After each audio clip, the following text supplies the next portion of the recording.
नमस्कार, मैं कृष्णकांत ओझा। स्वतः समाचार में आपका स्वागत है। बिहार में विधानसभा चुनाव संपन्न हो चुका है। मुख्यमंत्री के तौर पर नीतीश कुमार शपथ लेंगे कल। भारतीय जनता पार्टी और जदयू मिलकर के सरकार बना रही है। इनके साथ वीआईपी और हम जो जीतन राम मांझी जो पूर्व मुख्यमंत्री रहे हैं बिहार के, ये सब मिलकर के सरकार बनाने जा रहे हैं। भारतीय जनता पार्टी का प्रदर्शन अच्छा रहा, ऐसा लोग मान रहे हैं। उसके मुकाबले में जदयू का प्रदर्शन इस चुनाव में बहुत संतोषजनक नहीं रहा। लेकिन सरकार एनडीए मतलब राष्ट्रीय जनतांत्रिक गठबंधन की बन रही है। सरकार तो बन रही है, लेकिन जो चुनाव हुए इसके कई पक्ष हैं, कई इसमें जो बिंदु हैं जिसकी समीक्षा की जा सकती है बिहार की राजनीति को समझने के लिए। हमारे साथ हैं स्टूडियो में सेंटर फॉर पॉलिसी एनालिसिस के executive chairman DN Jha, Durganand Jha ji. आप पॉलिटिकल स्ट्रेटजिस्ट भी हैं, राजनीतिक रणनीतिकार के तौर पर आपकी पहचान है पूरे भारत में। बिहार के इस चुनाव को, झा साहब आपका स्वागत है। बिहार के इस चुनाव को आप किस रूप में देख रहे हैं? राजनीतिक रणनीतिकार के रूप में आपकी समझ क्या बनती है? देखिए, बिहार में जो ये चुनाव हुआ है, ये बहुतों मायने में ये काफ़ी अलग है बाकी पिछले के चुनावों से। उसका ये कारण है, जो पहली बार आरजेडी ने एक पॉजिटिव एजेंडा पर चुनाव लड़ने की कोशिश की। आरजेडी अपने भूतकाल की जो छाया है उससे अपने को मुक्त करने का प्रयास किया। कुछ सफल भी हुआ, लेकिन बहुत सफल नहीं हो पाया। बीजेपी या एनडीए की जो रणनीति थी वो यही थी, जो आरजेडी को उसके जो पिछले जो उनके कुकर्म है उससे अलग करके ना देखा जाए, पब्लिक ना देखे। और इसमें मैं मानूंगा जो बीजेपी बहुत हद तक सफल रही। और इस इलेक्शन को देखिए तो बहुत हद तक कह सकते हैं जो पब्लिक के मन में अभी भी आरजेडी के प्रति जो आशंका है, वो डर है, वो पूरी तरह खत्म नहीं हुआ है। अभी भी लोगों को डर है, जो हो सकता है अगर आरजेडी अगर पावर में आ जाए तो कुछ वैसा ही फिर रिपीट हो जाए। हो सकता है थोड़ा कम हो, लेकिन वो आशंका पूरा अभी तक निर्मूल लोगों के मन में नहीं। देखिए, ये झा जी आपसे जो हम चाहेंगे कि राजनीति तो होते हैं, कई प्रकार के एजेंडा सेट किए जाते हैं। इसमें भारतीय जनता पार्टी जैसी बड़ी पार्टी, अभी फिलहाल जो भारतीय जनता पार्टी का जो स्ट्रक्चर है, इसके जो सांगठनिक ढांचा है, नेटवर्क है, उस दृष्टिकोण से हम देखते हैं कि भारतीय जनता पार्टी भारत की सबसे बड़ी पॉलिटिकल पार्टी है और इसके अपने एजेंडा होने चाहिए थे। लेकिन क्या इस चुनाव में आपको दिखाई पड़ा कि भारतीय जनता पार्टी अपना एजेंडा बिहार को लेकर के या बिहार की जो राजनीति को लेकर के, बिहार के भविष्य को लेकर के कुछ अपना एजेंडा चुनाव में स्थापित कर सकी है? इसको किस रूप में आप देखते हैं? देखिए, ये कुछ हद तक देखिए तो ये मतलब थोड़ा ही खेदजनक लगता है, जो बीजेपी ऐसी पार्टी, बड़ी पार्टी देश को चला रही है और वो उस ढंग से अपना एजेंडा सेट नहीं कर पाई पूरे इलेक्शन कैंपेन में। और आरजेडी के लोगों ने अपना एजेंडा सेट किया और बीजेपी उसी एजेंडा के आसपास जो है अपने को पाई, चाहे बीजेपी रहे या जेडीयू रहे। वो जो भाई एम्प्लॉयमेंट इन लोगों ने क्लेम किया, जो 10 लाख लोगों को हम एम्प्लॉयमेंट देंगे, तो नीतीश कुमार जी का बार बार ये कहना था तो ये एम्प्लॉयमेंट नहीं दे सकते हैं, इतना एम्प्लॉयमेंट संभव नहीं है। बीजेपी अपना जब मैनिफेस्टो लेकर के आई तो उन्होंने कहा जो हम 19 लाख को देंगे।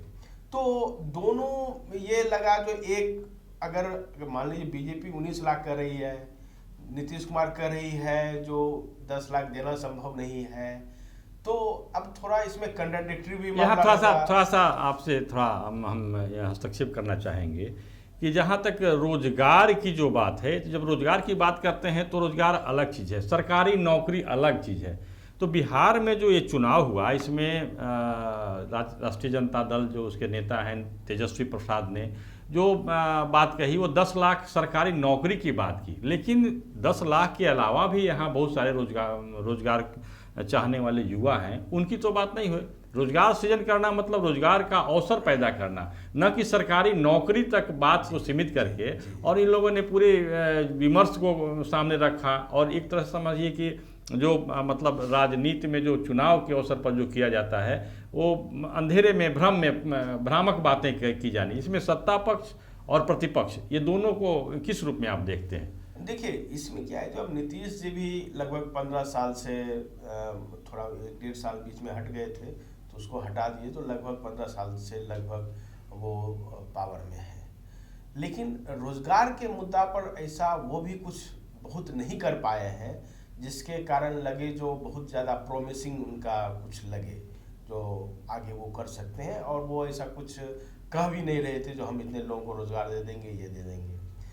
अब उन्होंने उल्टे एक एक्सक्यूज लिया जो चूंकि वो समुद्र के किनारे नहीं है, बिहार का जो ज्योग्राफिकल लोकेशन है वो लैंड लॉक्ड है, तो इसीलिए वो बताए जो इनका जो है डेवलपमेंट पोटेंशियल जो है वो कम है इसके कारण। और चूंकि डेवलपमेंट पोटेंशियल कम है तो नेचुरल एम्प्लॉयमेंट जनरेशन भी कम होगा, ठीक है। और इसीलिए वो माने जो इनडायरेक्टली जो माइग्रेशन जो है वो होता ही रहेगा। अब राजद के लोग कहते हैं जो हम 10 लाख सरकारी नौकरी देंगे। अब इसमें एक ये आ जाती है जो कहाँ से फाइनेंस आएगा, ये आएगा, कहाँ करेंगे। अब ये दो में से कोई भी एक सस्टेनेबल सिचुएशन नहीं है। एम्प्लॉयमेंट हमको चाहिए, लेकिन हमको सरकार को ओवरसाइज करके आप बहुत ज़्यादा कहाँ एम्प्लॉयमेंट जो है वो दे नहीं सकते हैं। हर जगह आज के डेट में प्रचलन है जो सरकार के साइज को छोटा करिए, उसको एफिशिएंट बनाइए, उसको लीनी। सर यहाँ इस बिंदु को रोकते हुए थोड़ा सा हमारा ये मानना है कि 3 चरण में यहाँ चुनाव हुआ। पहले चरण में जो चुनाव होता है उसमें देखा जा रहा है कि राजद बढ़त में है और सही मायने में बढ़त में है। एनडीए के लोग खिसक रहे थे, नीचे आ रहे थे। लेकिन पहले चरण का जो चुनाव संपन्न होते होते पूरे बिहार में एक ऐसा माहौल बना कि एक डर का माहौल कि हो सकता है कि फिर से राजद लौट आए। और राजद के लौटने के बाद में उस समय में जिस प्रकार की अराजक के जो स्थिति होती है शायद वैसा ही होगा। सभी पक्ष के लोग, हम लोग भी जब चुनाव में कहीं जाते थे अपना रिपोर्टिंग करने तो लोग ये शंका जाहिर करते थे कि यदि वो लौट आता है तो फिर स्थिति ठीक नहीं रहेगी। तो क्या आप मानते हैं कि ये जो एनडीए को जो जीत मिली है वह डर भय की जीत मिली है, ऐसा कुछ सोच रहे हैं आप क्या? देखिए, आंशिक रूप से ये सत्य है। क्यों कि पहली फेज का जो इलेक्शन जो चुनाव हुआ है उसमें मतदाताओं का गुस्सा साफ जो नजर आता है, क्योंकि उसमें एनडीए को बहुत ही कम सीटें मिली है, ठीक है ना। उसका एक सामाजिक कारण है, उसका केवल एक जनरल कारण नहीं है। जो एक बीजेपी का बहुत इम्पोर्टेंट जो सोशल बेस हुआ करता था सवर्ण जातियों में, उसका बहुत बड़ा एक डोमिनेंट भाग जो है वो बीजेपी से खिसक गया है। और ये बीजेपी के लिए बहुत ही डेंजरस सिग्नल है।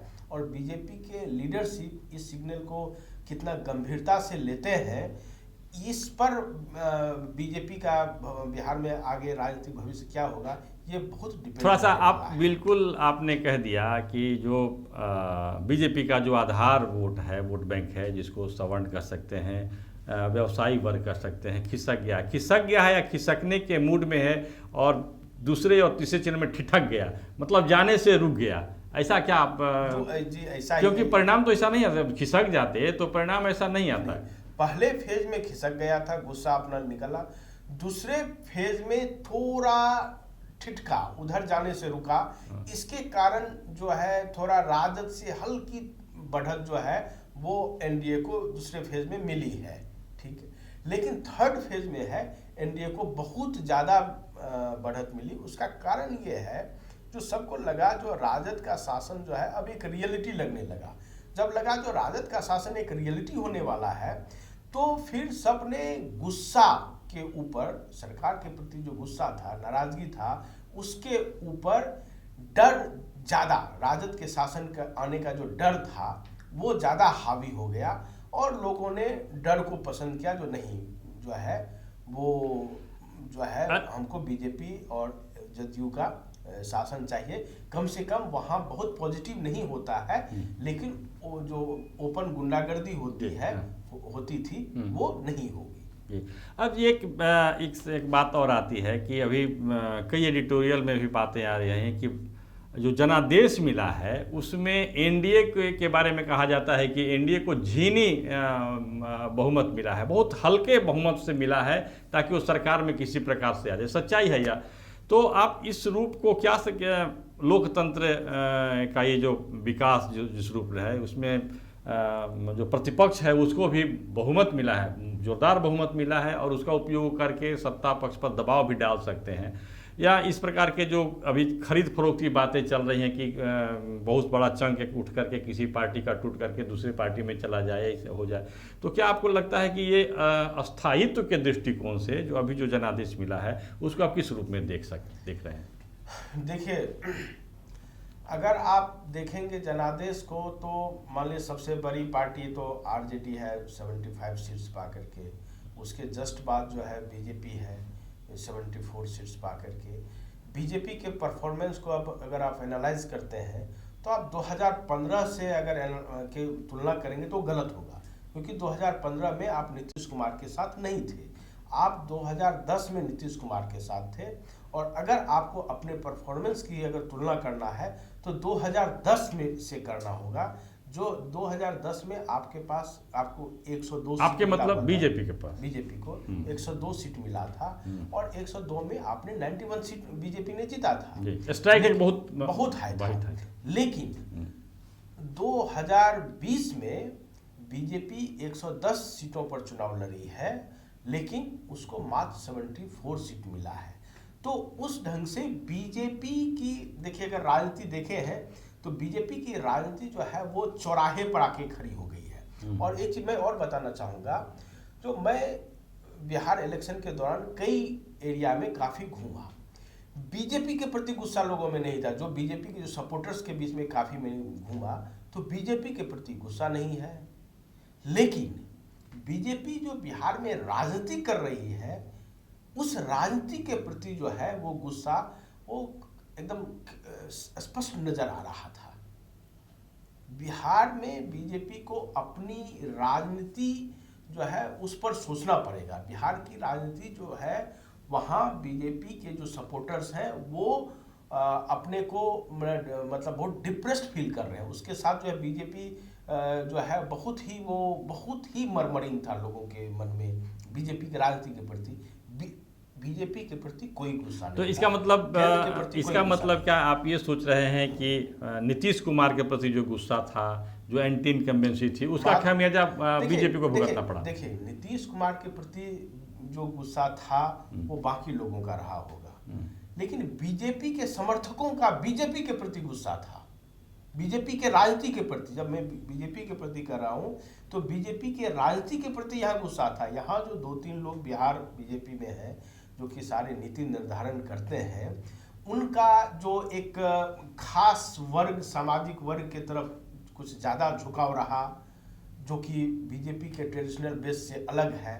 तो इसका भी एक रिएक्शन देखिए जैसा अब ये बीजेपी के संदर्भ में हम बात करते हैं तो बीजेपी कोई क्षेत्रीय पार्टी तो है नहीं, राष्ट्रीय पार्टी है, राष्ट्रीय स्तर पर इसका संगठन है। और जब कहीं चुनाव होता है या कोई प्रदेश का संगठन का देखभाल करने के लिए प्रभारी के रूप में इन्होंने अपना एक सिस्टम डेवलप किया है, तो प्रभारी भी आते हैं। तो इसमें आप कहाँ गड़बड़ी देखते हैं? देखिए, चाहे बिहार हो या यूपी में हो, दोनों या झारखंड हो, झारखंड का मामला अलग है थोड़ा। बिहार में जो है राजद जो है वो एक किसी खास जाति के वोट बैंक पर आधारित पार्टी है। यूपी में अखिलेश जी एक खास जाति के वोट पर आधारित पार्टी है। अब बीजेपी को भी जो बिहार के प्रभारी हैं या जो पूर्व अध्यक्ष रहे हैं या जो भी और लोग हैं, अगर उसी डायरेक्शन में ले जाते हैं जो उसी खास जाति जिसका करीब 11-12% बहुमत ये पॉपुलेशन में शेयर है, जी। हमको भी वही राजनीति करनी है, तो ये तो पूरा राजनीति का जो है अंकगणित ही उलट गया है। क्योंकि पूरी जो यहाँ राजनीति थी, यहाँ नीतीश कुमार की या बीजेपी की जो राजनीति थी, वो थी जो सवर्ण था, उसमें अति पिछड़ी जो है ओबीसी में नन यादव ओबीसी ये सब मिलकर के दलित, हाँ, जो कि और दलित का एक बड़ा सेक्शन, तो जो कि जो है वो जो है राजद शासन में जो पीड़ित लोग, हाँ, मतलब अब राजनीति का जो कटु सत्य है, कटु सत्य को स्वीकार करना पड़ेगा। अब यदि आप राजनीति करते हैं तो ये सच्चाई है, हकीकत है, इसको स्वीकार करके आप दिक्कत यहाँ ये है, जो राजद भी उसी की पार्टी है, अखिलेश जी की यूपी में भी वही पार्टी है। अगर बीजेपी भी अगर बिहार में आकर के उन्हीं की पार्टी बनना चाहेगी तो बाकी लोग तो फिर भागेंगे बीजेपी से। ये हकीकत है। बीजेपी को अपने राजनीतिक भविष्य जो है वो इस राजनीति में नहीं देखना होगा। अगर देखेगी तो मुझे लगता है बीजेपी एक बहुत ही जो है सुसाइडल कोर्स पर जो है वो आगे बढ़ रही है। चलिए, आज बस इतना ही। बिहार विधानसभा चुनाव को लेकर के जिस प्रकार की राजनीति हुई है, इस पर हम इसके विविध पक्षों को लेकर के आपके सामने आएंगे और ये कई कड़ी में हम आपके सामने लाएंगे, ताकि जो राजनीति में जो शामिल जो पार्टियां हैं, जो चुनाव में शामिल पार्टियां हैं, या बिहार को लेकर के जो उनकी जो स्ट्रेटजी है, ये सब कुछ सामने आए। केवल और केवल राजनीति की बात करते हम नहीं करेंगे, राजनीति के साथ साथ समाज की भी बात करेंगे, समाज की आकांक्षाओं की भी बात करेंगे और राजनीति की भी बात करेंगे, तथ्यों पर आधारित समीक्षा करेंगे। आज बस इतना ही। नमस्कार, कृष्णकांत ओझा।